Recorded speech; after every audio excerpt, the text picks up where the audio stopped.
জয় শ্রীকৃষ্ণের নাম নিয়ে ওম নমো ভগবতে বাসুদেবায়। জয় শ্রীকৃষ্ণ। রাধে রাধে বন্ধুরা। শ্রীমদ্ ভগবদ্গীতা এমন একমাত্র গ্রন্থ যা মানুষকে বেঁচে থাকার জন্য সঠিক দিশা দেখায়। ভগবদ্গীতা জীবনে ধর্ম, কর্ম এবং প্রেমের পাঠ শেখায়।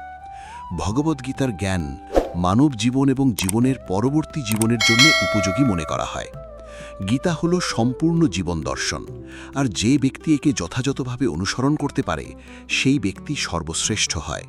ভগবদ্গীতায় মোট 18টি অধ্যায় এবং 700টি শ্লোক আছে, যা সবার পক্ষে প্রতিদিন পাঠ করা এবং উপলব্ধি করা সম্ভবপর হয় না।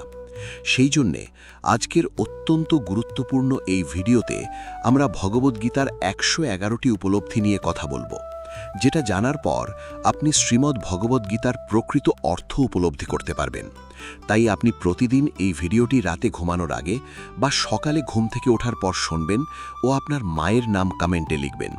তাহলে চলুন এগোনো যাক সেই পৃথিবীর সেই মহাজ্ঞানের ভাণ্ডারের দিকে, যা ভগবান শ্রীকৃষ্ণ স্বয়ং নিজের মুখে বলেছিলেন। শ্রীকৃষ্ণ বলেন, এই সংসার আমারই তৈরি মায়া দ্বারা আচ্ছন্ন। এই সংসার আমার দ্বারাই সৃষ্টি হয়েছে। আমি এই সংসারের পালনকর্তা, আবার আমি সব কিছুর বিনাশও করে থাকি। আমি অতীত, বর্তমান এবং ভবিষ্যতের সকল প্রাণীকে জানি, কিন্তু বাস্তবে আমাকে কেউই জানতে পারে না। ভগবান বলেন, যেমন প্রকাশের জ্যোতি অন্ধকারেও ঝলমল করে, একই রকমভাবে সত্য ঝলমল করে। এজন্য মনুষ্যকে সর্বদা সত্যের পথেই থাকা উচিত। মৃত্যু হলো একটি অটল সত্য, যাকে কখনোই পরিবর্তন করা সম্ভব নয়। যখন থেকে এই সংসারের নির্মাণ হয়েছে, তখন থেকেই জন্ম ও মৃত্যুর চক্র ঘুরে চলেছে। যেভাবে মনুষ্য তার পুরাতন বস্ত্র পরিত্যাগ করে নতুন বস্ত্র পরিধান করে, একই রকমভাবে আত্মাও পুরাতন জীর্ণ শরীর পরিত্যাগ করে নতুন শরীর ধারণ করে। এটাই হলো প্রকৃতির নিয়ম। এই কঠিন সত্যকে মেনে নিয়ে ভয়মুক্ত হয়ে বর্তমানেই বাঁচা উচিত। যারা প্রকৃত জ্ঞানী ব্যক্তি, তারা না তো মৃত ব্যক্তির জন্য শোক করেন, না তো তাদের জন্য শোক করেন যারা জীবিত আছেন। কারণ তিনি জানেন যে মারা গেছে সে আবার জন্ম নেবে, আর যে জীবিত আছে সেও একদিন নিশ্চয়ই মারা যাবে। ভগবান শ্রীকৃষ্ণ বলেন, মনের শান্তির থেকে বড় সম্পদ এই পৃথিবীতে আর কোনো কিছুই নেই। যে ব্যক্তি নিজের মনকে শান্ত রাখতে শিখে গেছে, তার থেকে বড় ধনী এই সংসারে আর কোথাও নেই। সময় কখনো মানুষের তৈরি পথে চলে না, মানুষকেই সময়ের তৈরি পথে চলতে হয়। একেই তো নিয়তি বলে। জীবন তখন কঠিন মনে হয় যখন আমরা নিজেকে পরিবর্তন করার পরিবর্তে পরিস্থিতিকে পরিবর্তন করার চেষ্টা করি। কর্মই হলো সবথেকে বড় ধর্ম। ভগবান শ্রীকৃষ্ণ গীতায় অর্জুনকে উপদেশ দিতে গিয়ে বলেছেন, মনুষ্য কর্ম করার জন্যেই পৃথিবীতে জন্ম নেয়, আর কর্ম না করে কেউ ক্ষণকালও থাকতে পারে না। পরিণামের কথা চিন্তা না করে মানুষকে নিজের কর্তব্য পালন করে যাওয়া উচিত। ক্রোধ মানুষকে নরকে টেনে নিয়ে যায়।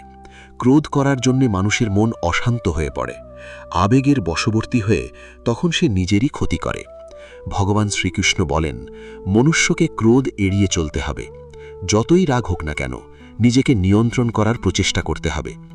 এই সংসারে আজ যা তোমার আছে, গতকাল তা অন্য কারো ছিল, আগামীকাল তা অন্য কারো হয়ে যাবে। তুমি এই পৃথিবীতে খালি হাতেই এসেছ, আর তোমাকে খালি হাতেই এখান থেকে ফিরে যেতে হবে। মনের ওপর নিয়ন্ত্রণ রাখা অত্যন্ত জরুরি। মানুষের মন বায়ুর মতো চঞ্চল হয়ে থাকে।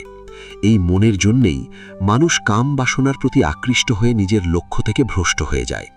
যদি জীবনে সফলতা পেতে হয়, তাহলে মনের ওপর নিয়ন্ত্রণ পাওয়া খুবই জরুরি। মনকে নিজের বশে করতে পারলে মস্তিষ্কের শক্তি কেন্দ্রীভূত হয় এবং তার জন্যে কাজের সফলতা পাবার সম্ভাবনা বৃদ্ধি পায়।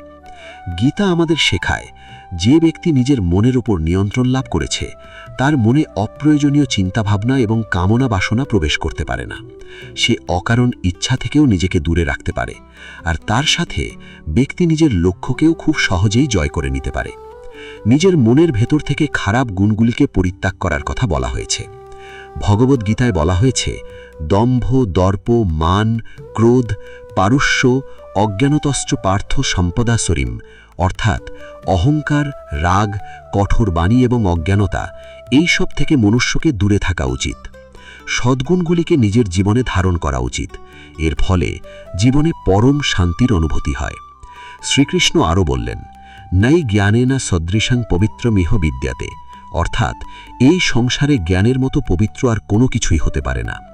শ্রদ্ধাবান লাভাতে জ্ঞানম, অর্থাৎ জ্ঞানের প্রতি জিজ্ঞাসা থাকলেই জ্ঞান লাভ করা যায়। জ্ঞানাং লব্ধ্বা পরাম শান্তিম অচিরেনাধিগাচ্ছাতি। জীবনে শান্তি লাভ করার জন্যে সাধনা নয়, বরং জ্ঞানের প্রয়োজন হয়। তিনি সমগ্র মানবজাতিকে উদ্দেশ্য করে অর্জুনকে বলেছিলেন, যদি মনকে বশে না করতে পারো তাহলে সেই মন তোমার চরম শত্রু হয়ে উঠবে। সদা সন্দেহকারী ব্যক্তি না তো এই জীবনে শান্তি পায়, না তো অন্য জীবনে। আর সেজন্যেই তুমি সন্দেহের প্রবণতা থেকে দূরে থাকো। অধিক সন্দেহ করলে মনের সমস্ত শান্তি নষ্ট হয়ে যায়, আর ব্যক্তি ভ্রমের বশবর্তী হয়ে আপনজনদের সঙ্গে সব সম্পর্ক নষ্ট করে ফেলে। শরীরের সৌন্দর্য মনকে আকর্ষণ করে, কিন্তু স্বভাবের সৌন্দর্য হৃদয়কে আকর্ষণ করে। সেই জন্যেই মনুষ্যের স্বভাব সর্বদা নির্মল হওয়া উচিত। কে কি করছে, কেন করছে এবং কিভাবে করছে, এসব থেকে যত দূরে থাকবে ততই তুমি সুখে থাকবে। জীবনে আমরা কতটা ঠিক এবং কতটা ভুল এটা মাত্র দুজনই জানে। একজন হলেন পরমাত্মা এবং দ্বিতীয় হলো আমাদের অন্তরাত্মা। ভগবান শ্রীকৃষ্ণ বলেন, যে ব্যক্তির মধ্যে জ্ঞানের অভাব এবং ঈশ্বরে বিশ্বাসের অভাব থাকে, সেই ব্যক্তি জীবনে কখনো আনন্দ এবং সফলতা লাভ করতে পারে না। মানুষের দুঃখের প্রধান কারণই হলো তার মোহ। যে যত বেশি মোহ করবে সে তত বেশি দুঃখ ভোগ করবে। তোমার আফসোস তোমার অতীতকে পরিবর্তন করতে পারবে না, আবার তোমার দুশ্চিন্তা তোমার ভবিষ্যৎকেও পরিবর্তন করতে পারবে না। সেই জন্যেই বর্তমানের আনন্দ উপভোগ করাই সবথেকে সুখের। শ্রীকৃষ্ণ আরও বলেন, যে তোমার পাশে থাকে তুমিও তার পাশে সবসময় থেকো, আর যে তোমার সাথে প্রতারণা করে তাকে তুমি ত্যাগ করো। যে স্থানে তোমার কোনো সম্মান নেই সেখানে কখনোই যাওয়া উচিত নয়, কারণ এটা করলে লোক তোমাকে বোকা এবং দুর্বল ভাববে। ক্রোধ ভবতি সম্মোহ স্মৃতি ভ্রংশবুদ্ধিনাশ, বুদ্ধিনাশাত্ম প্রাণস্বাতেই গীতার এই শ্লোকটি বলে, যে কোনো কাজের সাফল্যের জন্য মনের প্রশান্তির প্রয়োজন হয়। ভগবান শ্রীকৃষ্ণ বলেন, রাগ বুদ্ধিকে ধ্বংস করে, ব্যক্তিকে মূর্খ করে তোলে। একজন মূর্খ ব্যক্তি নিজেকে ধ্বংস করে। এমতাবস্থায় যে কোনো কাজের সফলতার জন্য ক্রোধ ত্যাগ করা অতি আবশ্যক। যদি সফল হতে চাও তাহলে ভয়কে জয় করো। অর্জুন যখন কৌরবদের বিরুদ্ধে যুদ্ধ করতে রাজি হলেন না, তখন ভগবান শ্রীকৃষ্ণ তাকে বললেন, হতো বা প্রাপ্যৈশ্বর্গমে জিত্বা বা ভক্ষেষে মহিম, তস্মাদ উত্তিষ্ঠ কুন্তেয় যুদ্ধা কৃতনিশ্চয়া। হে অর্জুন, তুমি নির্ভয়ে যুদ্ধ করো। নিহত হলে স্বর্গ পাবে, আর জিতলে পৃথিবী শাসন করবে। তাই যে কোনো কাজে সফলতা পেতে হলে মন থেকে ভয়কে দূর করতে হবে। কর্মফল নিয়ে পরমেশ্বর ভগবান গীতায় বলেছেন, কর্ম নিয়ে বাধিকারস্তে মা ফলে সুকাদাচনা। গীতা এই শ্লোকে ফলের আকাঙ্ক্ষা ব্যতীত কর্মের আধিক্যের ওপর জোর দেওয়া হয়েছে। আপনি যদি কোনো কাজের সাফল্য চান তবে কর্মে মনোযোগ দিন, তবেই আপনি বিভ্রান্তি ছাড়া কর্ম করতে সক্ষম হবেন। গীতায় বলা হয়েছে, ফল কামনা করে কর্ম করলে কর্মের দিকে কম আর ফলের দিকেই বেশি মনোযোগ থাকে। যতক্ষণ না তুমি নিজের কাছে হেরে যাচ্ছ, ততক্ষণ এই পৃথিবীর কেউ তোমাকে হারাতে পারবে না। দুর্বল তুমি নও, দুর্বল তোমার সময়, আর সময় প্রত্যেকের পরিবর্তন হয়। তুমি শুধু নিজের কর্ম করতে থাকো।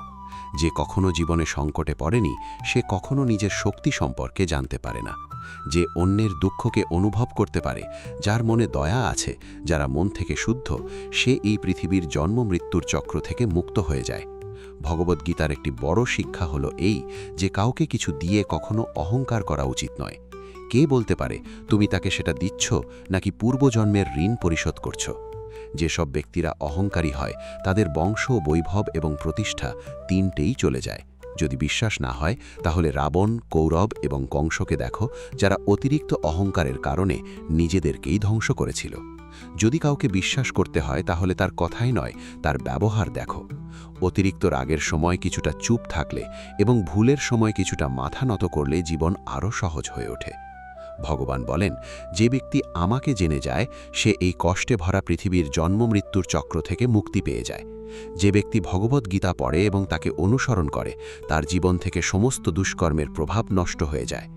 যা তোমার ভাগ্যে আছে তা দৌড়ে তোমার কাছে আসবে, আর যা তোমার ভাগ্যে নেই তা এসেও আবার চলে যাবে। ঝড় যেমন নদীতে থাকা নৌকোকে পথভ্রষ্ট করে দেয়, সেরকমই বাসনা মানুষের বুদ্ধিকে ভ্রষ্ট করে দেয়।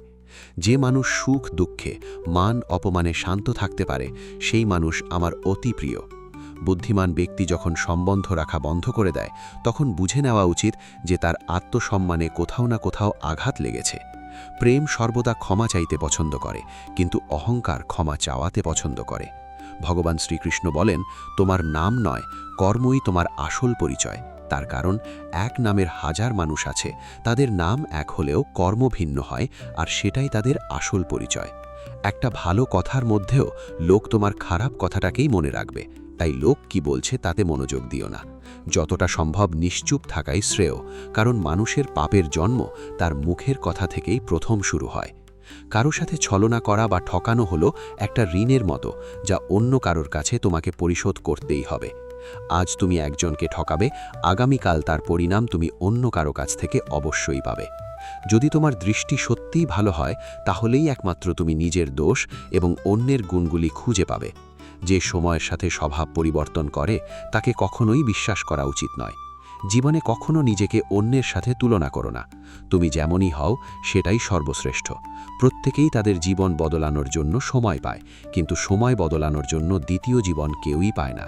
ভগবান বলেন, যা অবশ্যম্ভাবী তা ঘটবেই, আর যা হবার নয় তা কখনোই হবে না। এরকম বিচার যার মনে থাকে তাকে দুশ্চিন্তা কখনোই পীড়া দেয় না। ভালো উদ্দেশ্য নিয়ে যে কাজ করা হয় তা কখনোই ব্যর্থ হয় না, আর তার ফলও তুমি একদিন নিশ্চয়ই পাবে। জীবনের সবথেকে বড় ভুল হলো সেটাই, যেটা থেকে আমরা কিছু শিখতে পারি না।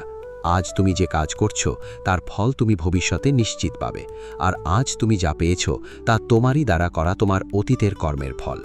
শ্রীকৃষ্ণ বলেন, যে মানুষ শ্রদ্ধা ভক্তির সঙ্গে আমার উপাসনা করে, আমি তাকে সেই সব কিছু দিয়ে থাকি যা তার কাছে নেই, আর তার কাছে যা থাকে আমি তার রক্ষাও করি। কাকে কি আর কতটা বলতে হবে যদি তুমি শিখে নাও, তাহলে তোমার জীবন সার্থক হয়ে যাবে। যদি জীবনে কখনো সুযোগ পাও, তাহলে স্বার্থ ত্যাগ করে সাহায্য করে দিও, কিন্তু কখনোই স্বার্থপর হয়ে এড়িয়ে যেও না। ধর্ম দ্বারা পরিপূর্ণ হৃদয় সর্বদা ধর্মের পরামর্শ দেয়, আর অধর্ম দ্বারা পরিপূর্ণ হৃদয় সর্বদা অধর্মের পরামর্শ। মানুষ এই জন্য দুঃখী নয় যে সে ঈশ্বরের অস্তিত্বকে বিশ্বাস করে না। মানুষ এই জন্য দুঃখী কারণ সে ঈশ্বরের জ্ঞানকে বিশ্বাস করে না। সময় এলে সব কিছুই পাওয়া যায়, সময়ের আগে কোনো কিছু পাওয়ার ইচ্ছাই দুঃখের প্রধান কারণ হয়ে দাঁড়ায়। যারা প্রেমকে জঘন্য বলেন তারা মূর্খ। এই জগৎ প্রেম দিয়েই তৈরি হয়েছে। প্রেমই হলো এই জগতের মেরুদণ্ড। মনুষ্য তার বিশ্বাস এবং চিন্তাভাবনা দ্বারাই তৈরি হয়। যার মনের চিন্তাভাবনা যেমন হয় সেই মানুষ সেরকমই তৈরি হয়। এই সংসারে ভাগ্যের থেকে বেশি এবং সময়ের থেকে আগে না তো কেউ কিছু পেয়েছে, না কখনো পাবে। মুখ থেকে বেরোনো কথার মধ্যে সংযম থাকা অত্যন্ত জরুরি, কারণ মুখের কথা একজনকে যা আঘাত দিতে পারে সেই আঘাতের ক্ষত কোনোদিন পূরণ করা যায় না। শ্রীকৃষ্ণ বলেন, ধর্মের জন্য লড়াই করতে শেখো, অধর্মের শত্রু হতে শেখো, এবং যারা তোমার আপন তাদের জন্য ত্যাগ করতে শেখো। সত্য সর্বদা জলে ভাসমান তেলের মতো হয়। তুমি যতই মিথ্যার জল ঢালো, সত্য সর্বদা ওপরেই থাকবে। জীবনের একটি অমূল্য শিক্ষা, খুব আনন্দের সময় কারোর কাছে কোনো প্রতিজ্ঞা করো না, খুব রাগের সময় কাউকে উত্তর দিও না, আবার যখন খুব দুঃখ হবে তখন কোনো সিদ্ধান্ত নিও না। যদি কোনো মনুষ্য সমগ্র জগৎকে জেনে যায়, সমগ্র সংসারকে জেনে যায়, কিন্তু সে নিজেকে না জানতে পারে, তাহলেও সেই মানুষ নির্বোধ।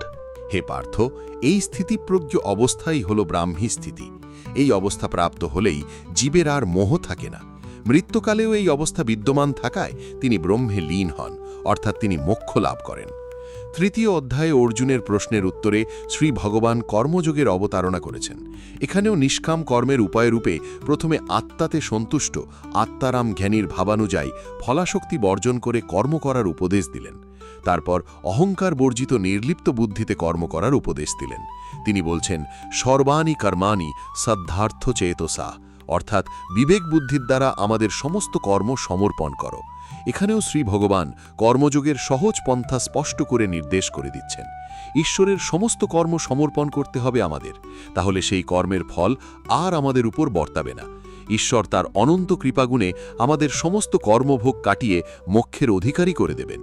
এরপর চতুর্থ অধ্যায়ে ভগবান তার করুণার পরাকাষ্ঠা প্রকাশ করে প্রতিজ্ঞা করছেন যে যথা মাং প্রপদ্যন্তে, অর্থাৎ যে যেখানে যেভাবে যে অবস্থায় আমার শরণ নেয় তাকে সেইখানে সেইভাবে সেই অবস্থায় আমি অনুগ্রহ করে থাকি।